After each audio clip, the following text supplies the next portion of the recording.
जनतेच्या समस्येच्या बातम्या। माणगाव, जिल्हा रायगड येथे साहित्यिक, सामाजिक कार्यकर्ते व विविध संस्थांचे पदाधिकारी यांची सहविचार बैठक संपन्न।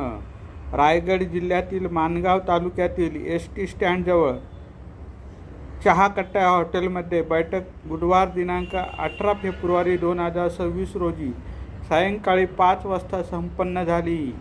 कोकण बुद्ध धम्म संघ एज्युकेशन फाउंडेशन, खेड रजिस्टर व विद्रोही सांस्कृतिक चळवळ महाराष्ट्र राज्य यांच्या माध्यमातून पहिले कोकण विभागीय विद्रोही मराठी साहित्य संमेलन 2026चे आयोजन गुरुवार दिनांक 19 मार्च 2026 रोजी स्वर्गीय मीनाताई ठाकरे सांस्कृतिक केंद्र, खेड, जिल्हा रत्नागिरी येथे करण्यात आले आहे।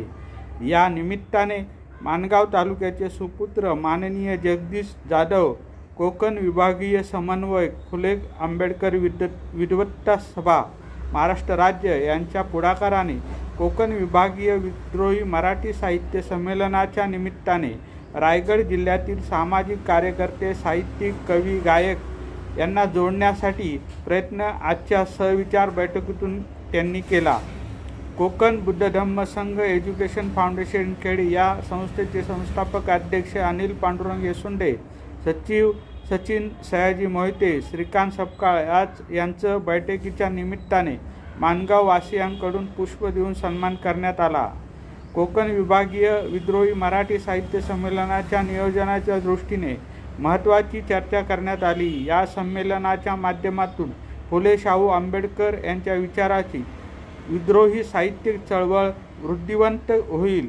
रायगड, रत्नागिरी, सिंधुदुर्ग जिल्ह्यातील ज्येष्ठ साहित्यिक, कवी व नवतरुण साहित्यिकांची एकत्र येऊन विचार विनिमय केला जाईल, हेच या विद्रोही साहित्य संमेलनाचे यश असेल, असे विचार माणगाव तालुक्यातील साहित्यिक, सामाजिक कार्यकर्ते यांनी मांडले व यासाठी रायगड जिल्ह्यातील सर्वांना सहभागी होण्याचे आवाहन माननीय शरद पवार, अध्यक्ष वंचित बहुजन आघाडी माणगाव तालुका, विजय जाधव, अध्यक्ष भारतीय बौद्ध महासभा तळा तालुका, अरुण सावंत, सुनील मोरे, VBA कार्यकर्ते, गौतम वाघमारे, चंद्रकांत गायकवाड, विवेक जाधव, अध्यक्ष बौद्धजन पंचायत समिती आंबडोशी विभाग, राजेश कासरे यांनी केले। रायगड जिल्ह्यातील माणगाव, तळा, श्रीवर्धन, म्हसळा, महाड, पोलादपूर तालुक्यातील कवी साहित्यिकांनी नाव नोंदणीसाठी मोबाईल नंबर